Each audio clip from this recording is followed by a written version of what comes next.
ఇంతకీ ఎన్ని రోజులు ఉన్నామని వచ్చా? అమ్మని తీసుకెళ్ళడానికి వచ్చాను పెద్దనాన్న. మీ అమ్మ రానని చెప్పే ఉంటుంది. అదే ఆలోచిస్తున్నాను. ఏమ్మా కృష్ణ, స్కూల్ నుంచి వస్తున్నావా? అవును మామయ్య. ఒరే, మన కృష్ణవేణి తెలుసుగా? చిన్నప్పుడు మీరిద్దరూ కలిసి ఆడుకునేవారు కదా, మన వీరన్న కూతురు. హాయ్. హాయ్. మన ఊళ్ళో నీ తర్వాత గొప్ప చదువులు చదువుతుందనుకున్న పిల్ల తను ఒక్కతేరా. ఇంటర్లో జిల్లా ఫస్ట్ వచ్చినప్పటికీ ఆర్థిక ఇబ్బందుల వల్ల చదువు ఆపేయాల్సి వచ్చింది. కానీ ఖాళీగా ఉండకుండా మన ఊరి స్కూల్లో తను టెంపరీ టీచర్గా పనిచేస్తూ నెలకి 1200 సంపాదిస్తుంది. కానీ వీళ్ళ నాన్న తను అసలు పనిచేయటం ఎందుకు అంటుంటాడు. మామయ్య సరే, నేను బయలుదేరుతా. అలాగే. మళ్ళీ కలుస్తా. ఆ. అమ్మ ఎదురు చూస్తూ ఉంటుంది. బాయ్. బాయ్. చాలా మంచి పిల్లరా.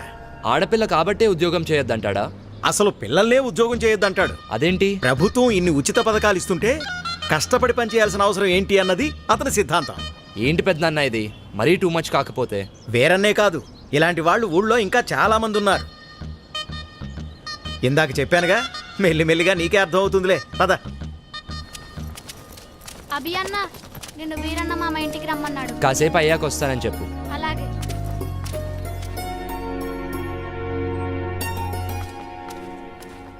ఉద్యోగం ఎందుకంటే నా మాట వినవు కదా.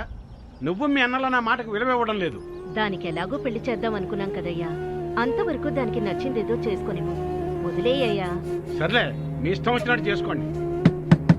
ఇదిగో అభి వచ్చినట్టున్నాడు, వాడి ముందు ఇవేవి మాట్లాడకండి. అభి, ఎలా ఉన్నావురా? బాగున్నా మావయ్య. నేను చూస్తుంటే అచ్చమ్మ సుబ్బని చూస్తున్నట్టే ఉందిరా. సరే సరే, రా లోపలికి రా, మాట్లాడుకుందాం. కూర్చోరా. గవర్నమెంట్ వాళ్ళు కౌలు రైతులకు డబ్బులు ఇస్తున్నారు కదా, ఆ లిస్టులోనేమో నా పేరు లేదు. ఆఫీస్కి వెళ్ళి అడిగితే ఆన్లైన్లో అప్లై చేసుకోమన్నారు. అదేదో కాస్త చేసి పెట్టు. ఊళ్ళో వాళ్ళందరికీ నువ్వే చేస్తున్నావు కదా. అమ్మాయి కృష్ణవేణి, అబ్బాయికి కాస్త మంచినీళ్ళు తెచ్చిపెట్టమ్మా. అభి తీసుకో. మా అమ్మాయి ఇంటర్ పూర్తి చేసింది, స్కూల్లో టీచర్గా పనిచేస్తోంది. తెలుసు, ఇందాకే కలిసాం, మాట్లాడాం. తన జాబ్ చేయడం మీకు ఇష్టం లేదుగా. దీన్ని పెళ్లి చేసేస్తే నా బరువు తీరిపోద్ది. అదే పని మీద ఉన్నాను.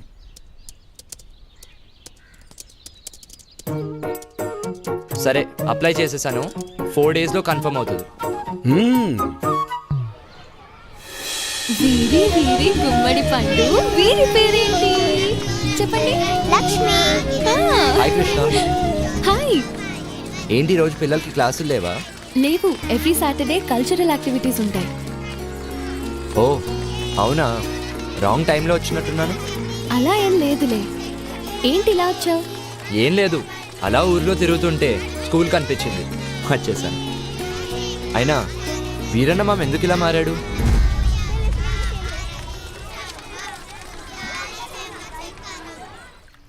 ఒకప్పుడు మా నాన్న కూడా అందరిలాగే కష్టపడి పంట పండించేవాడు.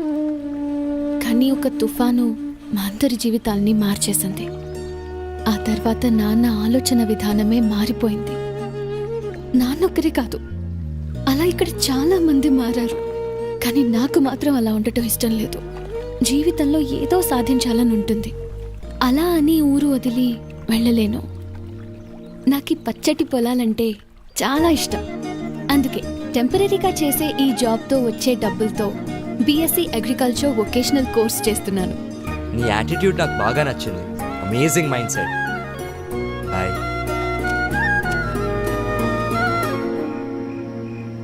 హలో. ఏంట్రా, ఏంటి సంగతులు? రే అనిల్, మరీ టూ మచ్ రా బాబు. ఇక్కడ చాలా మంది గవర్నమెంట్ మీదే ఆధారపడి బ్రతుకుతున్నారు. ఇక మన ఫ్రెండ్స్ అయితే అసలు మాకు పని చేయాల్సిన అవసరం ఏంట్రా అంటున్నారు. చెప్పాను కదరా, మనోళ్ళు బేవర్సగాళ్ళని.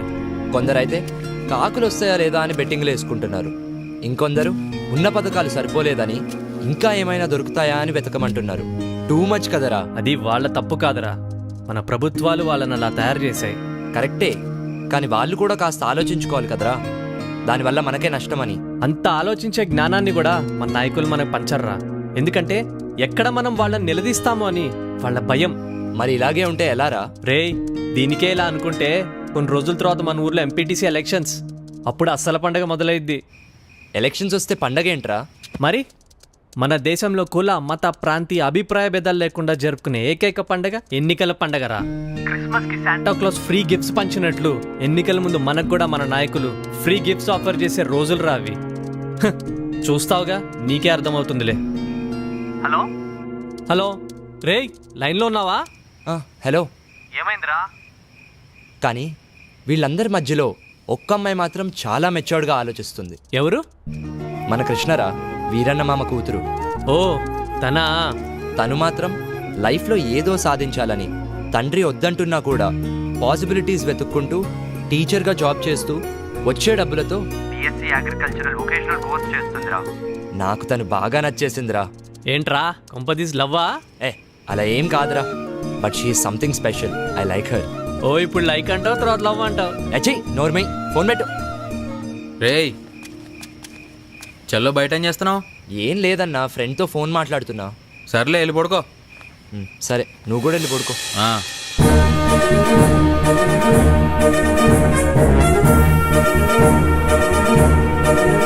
నమస్తే. రాష్ట్ర ప్రభుత్వం జెడ్పీటీసీ ఎంపీటీసీ ఎన్నికలను అనౌన్స్ చేసింది. దీంతో రాష్ట్రమంతా ఎన్నికల సందడి నెలకొంది. అన్ని పార్టీల నాయకులు తమ తమ అభ్యర్థులను వెల్లడిస్తున్నారు. 2 రోజుల్లో అభ్యర్థులు తమ నామినేషన్లు సంబంధిత కార్యాలయాల్లో ఇవ్వాల్సి ఉంటుంది. ఏంటి వేరన్నా అంత కంగారుగా వెళ్తున్నా? ఎంపీటీసీ ఎలక్షన్లు వచ్చాయి కదా, సీట్ ఎవరికి ఇస్తున్నారో తెలుసుకుందామని వెళ్తున్నా. పొలానికి గట్టి అట్టాడితో మాలాంటి వాళ్ళకు ఓటు అట్టాడితే కదయ్యా. అసలు 7 ఓట్లు ఉన్నాయ్యా. రేపు జరగబోయే ఎంపీటీసీ ఎలక్షన్స్ లో ఎవరెవరు ఎంత పెడతారో చెప్తే సీట్ ఎవరికి ఇవ్వాలో డిసైడ్ చేస్తా. అన్నా, నేనేం పెట్టలేను గానీ సీటు మాత్రం నాకే కావాలా. 25 సంవత్సరాల నుంచి ఇదే పార్టీలో ఉన్నానన్నా. అన్నా, ఇవేం కాదు గానీ నేను 30 లక్షలు ఖర్చు పెడతానన్నా. ఎన్నికల ఖర్చులు కూడా మొత్తం నేనే చూసుకుంటా. సీటు మాత్రం నాకే కావాలి. అవును గానీ నీకు అంత డబ్బు ఎక్కడిది? డబ్బున్న ఎన్ఆర్ఐ అల్లుడు నా వెనకున్నాడన్నా. సీటు మాత్రం నాకే కావాలన్నా. నువ్వు ఆగవయ్యా. ఎవడెక్కువ డబ్బు పెడితే వాడికే సీటు. అది మన పార్టీ సిద్ధాంతం. దానికి మన అందరం కట్టుబడి ఉండాలి. ఈయన్నే ఎంపీటీసీగా నిలబెడుతున్నాం. మీరందరూ సపోర్ట్ చేయాలి.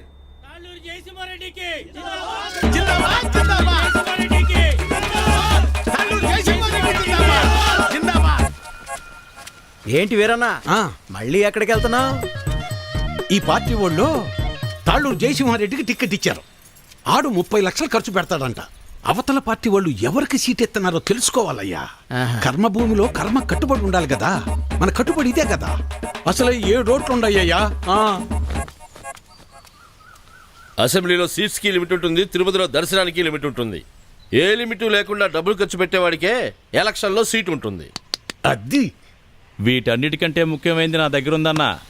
40 లక్షల డబ్బు ఉందన్నా. ఓటుకి నోటే కదన్నా బలం. నీకే సీట్ ఇస్తున్నాం, మీరందరూ సపోర్ట్ చేయాలి. జిందాబాద్ రవీంద్ర నాయుడు, జిందాబాద్ జిందాబాద్ రవీంద్ర నాయుడు, జిందాబాద్ జిందాబాద్ జిందాబాద్. అబ్బబ్బబ్బబ్బబ్బా, ఏం భాగ్యం పెద్ద ఆయన, ఏం భాగ్యం.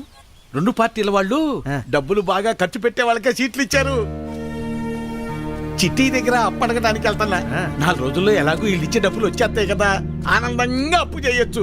7 ఓట్లు, పాత 6, కొత్తది 1.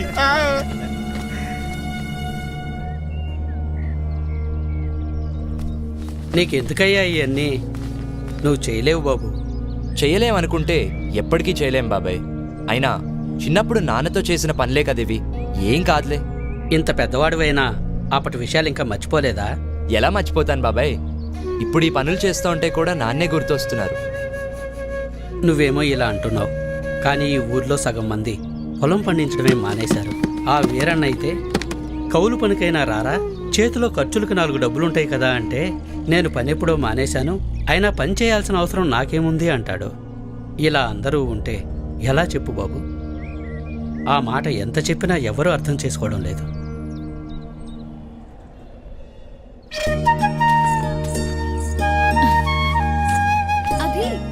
ఇక్కడున్నావా? ఏంటి 2 రోజుల నుంచి కనిపించలేదు? వదిన వాళ్ళతో టౌన్కి వెళ్ళొచ్చాను. అక్కడికి వెళ్ళినప్పుడు సినిమా చూశాను. సినిమా ఎంత బాగుందో తెలుసా? హీరో అయితే అయ్యో బాబోయ్ ఎంత బాగా యాక్టింగ్ చేశాడో, విలన్లని ఎలా కొట్టాడో నాకైతే చాలా బాగా నచ్చింది. పాటలు డాన్సులు చంపేశాడంతే అసలు. కానీ చేయని తప్పుకి హీరోయిన్ ని బాధ పెట్టడం, లాస్ట్ లో రియలైజ్ అవ్వటం. 4 times ఏడ్చాను తెలుసా. సినిమా చూసినప్పుడు ఏడవటమే కానీ లైఫ్ లో ఎప్పుడూ కన్నీళ్లు రాలేదు. నా ఫ్యామిలీకి నేనంటే అంత ఇష్టం.